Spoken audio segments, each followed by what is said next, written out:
All right, everybody, welcome back to the Be That 1% podcast. Super grateful that you are here. And 2024 has been a really fun journey for me. And one of the key themes that has been present throughout the year so far, and again, we're at the end of February right now, is simplicity. Keeping things simple. And that in order to get to a level of simplicity, one needs to have a level of mastery. Because, it's easy to hide in complexity. It's easy to focus on a lot of things, to distract ourselves or to stay busy or to even think that we need to operate like that. But it isn't until you prioritize your life, your business, your relationship to figure out what are the core ingredients, the core fundamentals that if I focus on those, everything else will take care of itself. What are the keystone habits? The keystone being the stone that holds the bridge together. You pull the keystone out, the bridge falls apart. What's the keystone in my, my health habits, in my relationship, in my business? And, today, in regards to simplicity, I wanted to talk about influence, and in particular, influence with a team, right? Assuming that you are a leader of your family, of your friend circle, of a division at work, of your company as a whole, if you're a CEO, right? This idea of influencing your team. How do I get my team to be stronger, more connected, engaged, on the right path? How do I find the right people? All of this comes down to influence, right? And there is a quote by Kobe that I actually really, really love, and I think it speaks to the importance of just leadership and what our jobs are as leaders. And it says, as a leader of a team, it is your responsibility to elevate the rest of the team. The way to make them better is to get them emotionally to want to be better, to get them to an emotional space where they wake up every morning driven to be the best version of themselves. And that is not easy. That is challenging. You have people from many different environments, cultures, ages, religious backgrounds, right? And so this is something that's going to take time, but it doesn't mean that it's not important. It's the most important thing as a leader, because we can't build anything that lasts without a team.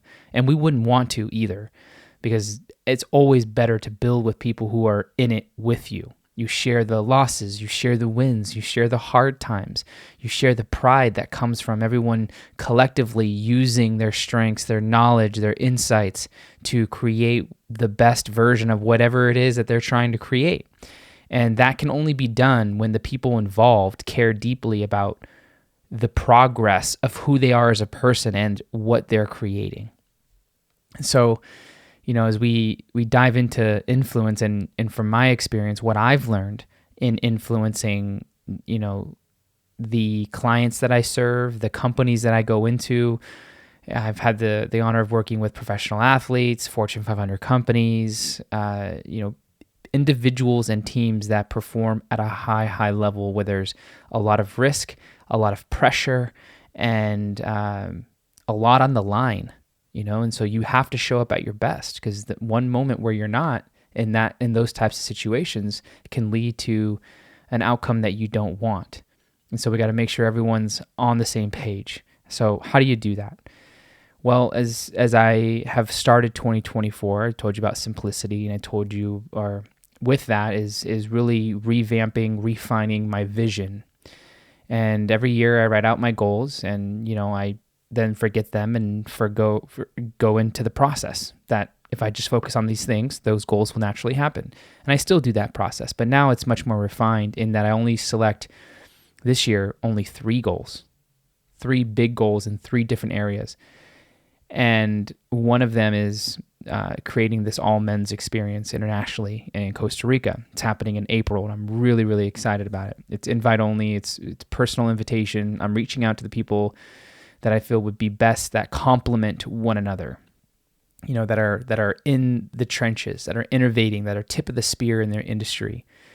And it's really, really exciting, and it's reminding me to trust my instincts. It's inviting me to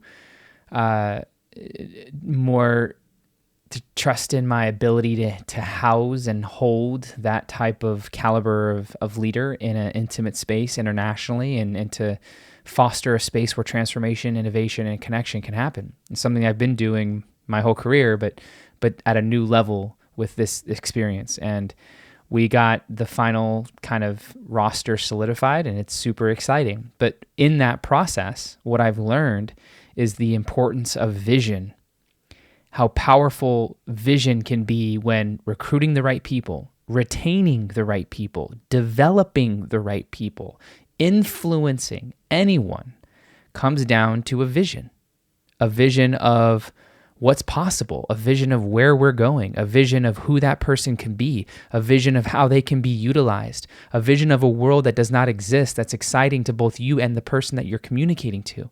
A vision is something so fundamental, but very few people take the time to craft it to a level of clarity and a level of simplicity that makes it enticing for the person who's hearing it.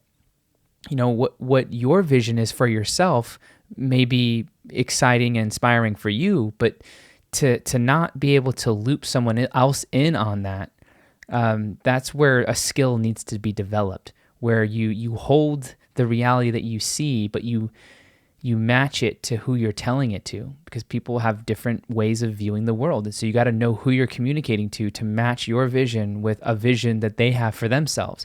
And that's what creates a collaborative spirit. And that's what creates loyalty and trust and connection to a cause and a mission. And when you have 3, 5, 10, 20, 1,000 people operating under the same vision, the exponential productivity that comes from that, the magic that gets created when everyone knows where they're going and everyone knows the job that they're doing and everyone knows, kind of the next step, maybe not the whole step, but the next step, that is powerful. And that is a gap that I see a lot of leaders not filling to the best of their ability. And it's just because they're not taking the time to refine it and ask themselves hard questions and sit with them long enough to know how to answer it. And then to diversify that vision in quote unquote many different languages, depending on the personality of the person that you're trying to recruit or inspire or empower or develop. And that's where the skill needs to be practiced. But vision being a key element in influence. A vision, it gives direction. It says that the moment isn't as good as where we're going is, right? And that quote unquote lack of deeper richness or less gratitude or less love or less excitement is the motivating factor to want to pursue that reality that isn't yet a reality.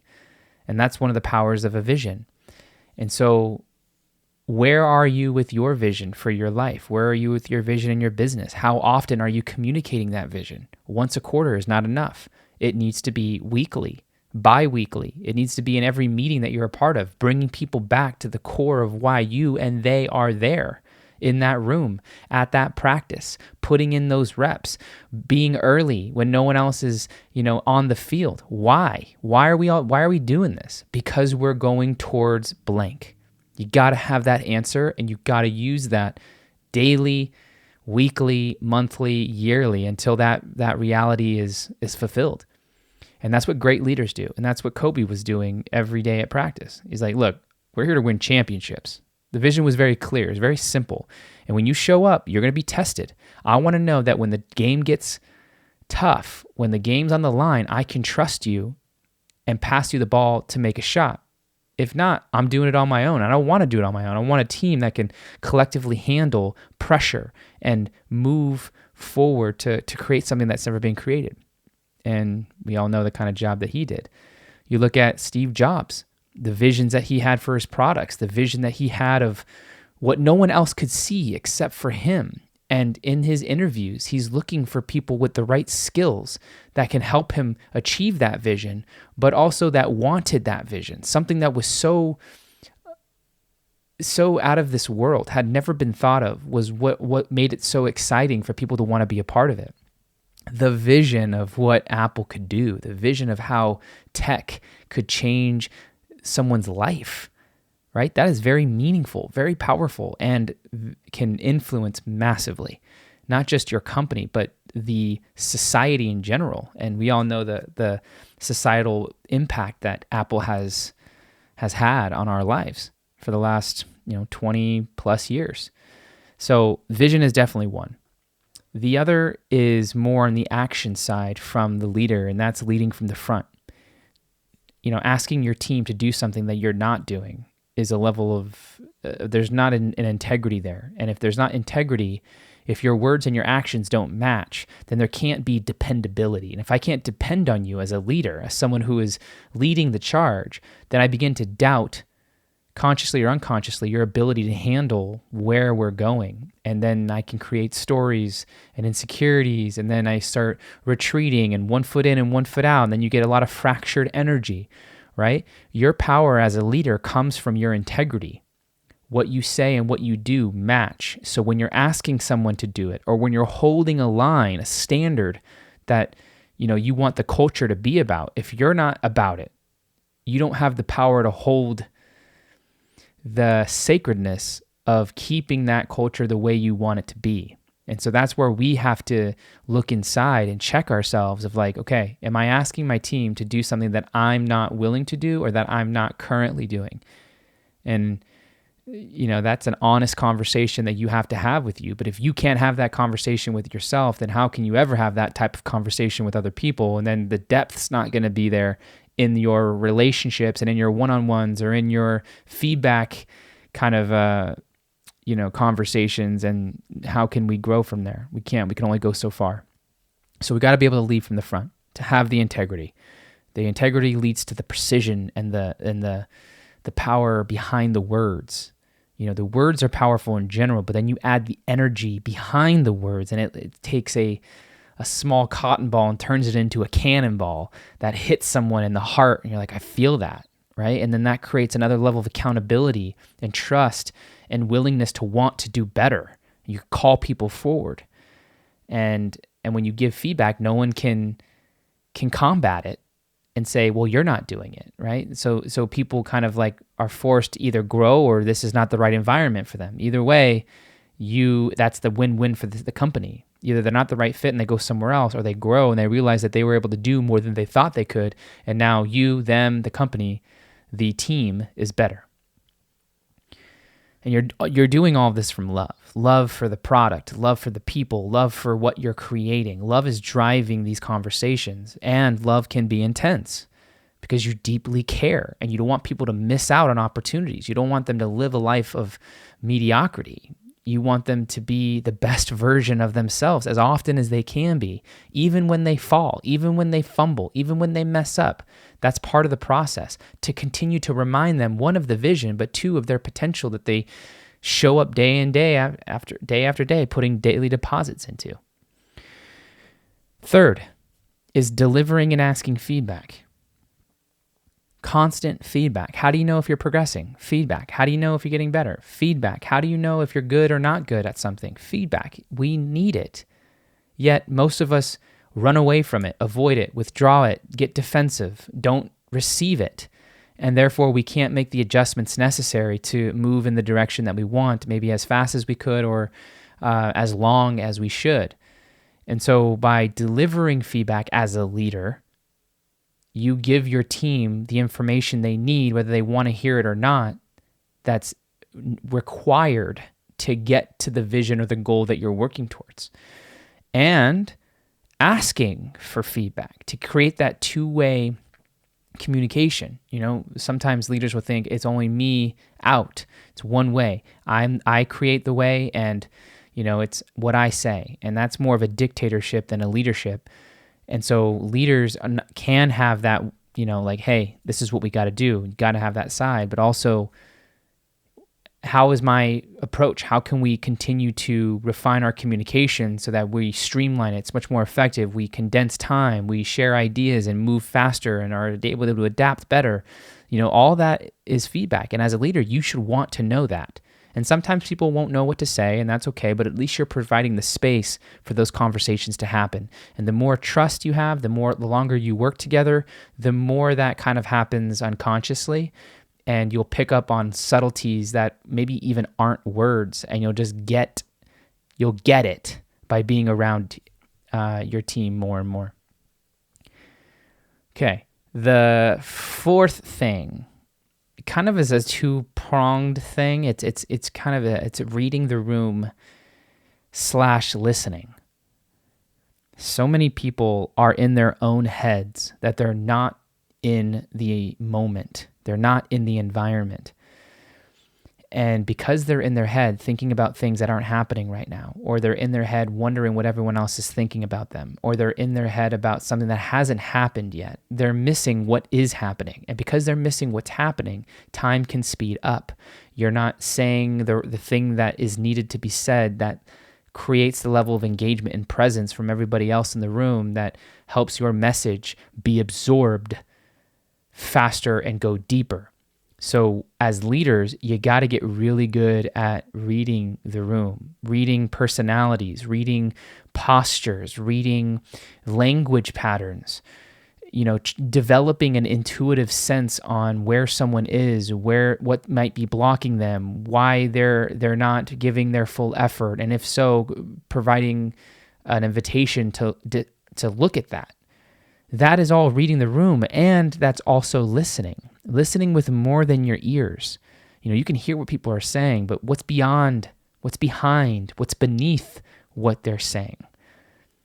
And, this idea of listening is something that I've really, really tried to think about ad nauseum sometimes, and I can't help but think of this very simple story of when I was in Peru a couple months ago, and I was sitting on this valley, or this mountaintop overlooking this valley, and I just couldn't help but hear these birds in the background. They were so loud, and there were so many of them, and I live, in Vegas, and where I live, you hear a bird or two, but you don't hear an orchestra like what I heard in Peru, and I was just admiring it, and I was talking to the guy that I was sitting next to who was a local, and he's like, yeah, it really is beautiful. He's like, but you know what? Like, if you come back in a couple months, you'll hear those same birds with a different tone, a different song, and they won't be as loud. It won't be as high pitched, and it won't last as long because right now they're happy. The food is plentiful, but in the coming months, it won't be, and their voice will reflect that. And I was like, man, what? The layers of listening, right? The tones of a bird's song, and how it changes over the seasons takes a level of observation and a level of stillness and a level of awareness to be able to notice that. And I just started thinking about like that applied to those around us, right? How people ask for things in the tones in which they're asking or saying or sharing. And this is going to require a level of intensity of focus and observation, and also error. You may read something that you think is one thing, but it's a completely different thing. But you won't know the accuracy of what you're thinking is right or wrong if you don't check in. And so that's where vocalizing, hey, this is what's coming up for me. This is what I'm noticing. This is what I'm observing. How accurate is this? And checking that intuitive muscle, sharpening that muscle to get it more refined, to get it more accurate. And over time, that skill alone will help you not only be more independent in your thinking, but hold an emotional stability in an environment that's very chaotic and uncertain, which only expands your influence as a leader and your desirability for people to want to follow you. Is when you can have that level of independency, that regardless of how emotional or crazy things are, you're holding a constant. And that's what a lot of great leaders are able to do. So it's a mixture of listening to the environment, what people are saying, what's going on, the dynamics that are at play, the egos, the personalities, the habits, why those things are the way that they are, asking questions, listening beyond the words, but then also listening to self. what's coming through, not being fearful to ask questions, to take social risks and present information that may or may not be right. But the only way to know if it's quote unquote right or wrong is to present it. That's how you sharpen it. And that's part of the experiment of being a leader, is you won't always get it right. But when you get it wrong, you never get it wrong twice. You fix it, you adjust, you update, you delete. That can't happen unless you're taking action. And so in regards to influence, right, we look at any leader in any team, on any team, in any place. These things are going to help support your level of influence. What's the vision you have for your family? What's the vision you have for your team and your business? What's the vision you have for your community? And how many people know that? How often are you sharing that? How often are you personally visiting that? The more frequent, the better. And you'll notice that it might evolve. As the months and years go, it'll take shape. It'll morph with the times, and that's okay. But you got to be clear on what it is right now, because that's what keeps the people engaged and it keeps you on purpose. Leading from the front. Are you doing what you're asking everyone else to do? If not, there's your growth opportunity. Delivering and asking for feedback. People got to know. Whether it's harsh or not, they need the information. And they may be defensive at first, but eventually they'll respect your honesty and your care of the truth that you see. And that goes for your wife, your kids, your business partner, or your direct reports, right? Delivering and asking for feedback. And lastly, reading the room / listening. Sharpen those skills. The antenna that you have, you call your body, your eyes, your senses, the sharper those are, the more effective you will be. And every moment of every day is an opportunity to sharpen those. So fine-tune your listening. Know that it goes beyond the ears. It's in the eyes, it's in the body, it's in your intuition. And, continue to forge that. You do these things compounded over the next 3 months, your leadership will dramatically increase, let alone decades. And these are common pillars that I use every time I go and speak, every time I work with a one-on-one client, every time I go into, an organization that I've never been in, an industry that I've never kind of taught in. I have to go in and immerse myself in these environments. I have to ask questions. I have to share my visions. I have to listen so well. I have to see what they don't know is happening. I got to be able to hear what they can't hear. And the beauty about working with so many people in so many different industries is I have a vast exposure to a lot of different ways, and I've merged a lot of that. So I'm able to cross-reference, cross-pollinate ideas because of how much experience I've had in so many different areas. So listening is definitely the most used skill that I have in my profession. I think any leader that focuses any sort of time on listening will receive an ROI that is priceless. So go out there, leverage these fundamentals, and see what changes for you and your leadership and definitely your influence.